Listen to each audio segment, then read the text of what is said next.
Leo tarehe 6 ya mwezi wa 3 mwaka 2026, Mahakama Kuu ya Tanzania masijara ndogo ya Dar es Salaam ilikuwa inasikiliza kesi ya Tundu Antipas Mughwai Lissu dhidi ya Said Issa Mohamed na wenzake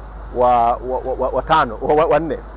Ni maombi ambayo mwenyekiti Tundu Lissu anaomba kujiunga katika ile kesi ya mali za chama, maarufu kesi ya mali za chama au rasilimali za chama, kesi ya Said Issa Mohamed na wenzake wawili dhidi ya bodi ya wadhamini wa Chama cha Demokrasia na Maendeleo na katibu mkuu wa Chama cha Demokrasia na Maendeleo. Maombi haya leo yamekuja kwa ajili ya kusikilizwa maombi. Kwa hiyo mwenyekiti Lissu ameweza kuwasilisha hoja zake za kuomba kujiunga, kwamba ana maslahi ya msingi sana kama mwenyekiti wa chama, kama mtu ambaye amekuwa sehemu ya Chama cha Demokrasia na Maendeleo tokea mwaka 2004 alipojiunga, na kama mwanachama na vile vile kama mjumbe wa kamati kuu ya chama na mwanasheria mkuu wa chama, na baadaye akawa mwenyekiti wa kanda ya kati, alafu akaweza kuwa mkurugenzi mkuu wa sheria wa Chama cha Demokrasia na Maendeleo, mwanasheria mkuu, baadaye makamu wa mwenyekiti wa chama kuanzia mwaka 2019 mpaka 2025 ile Januari, na vile vile kuweza kuwa mwenyekiti wa chama kuanzia ile mwaka Januari 2025 mpaka hivi sasa. Na ameweza kuonyesha kwamba ana masuala ya msingi sana, kwamba anafahamu vitu vingi katika chama. Wale wadai watatu, wawili kati yao wamefanya nao kazi kwa karibu kabisa, kwa hiyo anafahamu maamuzi makuu ya chama yalikuwa yakifanyika na sera mbalimbali za chama ambazo zimefikiwa katika hii miaka yote, na kwa hiyo ana maslahi ya msingi sana ya kwamba ana haki ya kuweza kujumuishwa. Kwa upande wa wajibu maombi, wale wa kwanza, wale watatu, Said Issa Mohamed na wenzake, wao walikuwa wanapinga kwa nguvu kubwa sana kwamba amekuja kwa namna ambayo haitakikani, amekuja kama mtu binafsi na kama sio mwenyekiti wa chama. Kwa maana hiyo hana maslahi ya moja kwa moja ya kuweza kujiunga katika shauri hilo.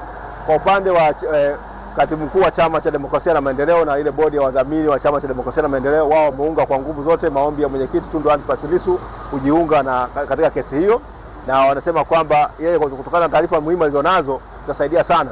Na hoja nyingine ya msingi ilikuwa ni kwamba katika kile kiapo pinzani cha Said Mohamed Issa na wenzake wale wawili, walisema kwamba madai yao au kile ambacho kilikuwa kinawakera kimeanza tokea mwaka 2016.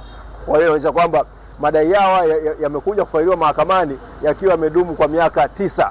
Kwa hiyo ni kwamba walikuwa wamekana hayo mambo ambayo yanawakera yameanza tokea mwaka 2016, wakitaka kubisha hoja ya mwenyekiti kwamba kesi tumefunguliwa mara tu baada ya yeye kuwa amechaguliwa kuwa mwenyekiti.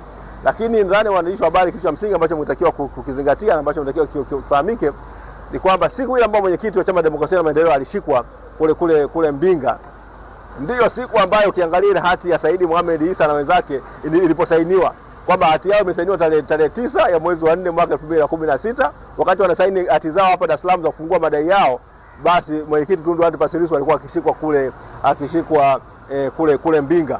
Wazungu wanasema what a coincidence. Kwa hiyo ni kwamba una kitu kama hicho ambacho kimeendelea. Kwa hiyo hoja zimekuwa ni za muda mrefu. Walitumia kesi na Raila Jidawi ambayo ni kesi ambayo inaonyesha kwamba katika ambako mahakama ilisema ilikuwa inahusisha chama cha CUF CUF, ilisema kwamba uwezo ukashtaki viongozi wa bodi ya wadhamini kuhusiana na masuala ambayo yahusiani na mali za chama.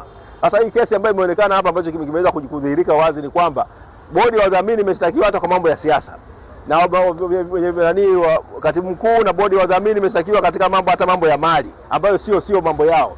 Kwa hiyo kesi hii tulionayo ina mkanganyiko wake wa aina yake, lakini hayo tutaiachia mahakama iweze kuyapokea na kuweza kuyatolea maamuzi. Lakini tunashukuru sana kwamba maombi ya mwenyekiti Tundu Antipas Lissu yameweza hatimaye kuwaibua au wadai watatu kuweza kutuambia kwamba mgogoro wao au madai yao yalianza lini. Wametuambia kwamba madai yao yalianza mwaka 2016. Basi tutaiachia, tuweza kuisaidia mahakama siku za mbeleni kuambia kama kitu kilianza mwaka 2016 na kesi kafunguliwa mwaka 2025, miaka 9 baadaye, je, hayo madai yalikuwa sahihi? Hilo swala ambalo litatambuliwa baadaye na kufikishwa mbele ya mahakama, ili mahakama itupatie mwongozo kama kweli bado ina mamlaka ya kuweza kusikiza kesi hii. Asante sana. Katibu mkuu anaweza kuendelea.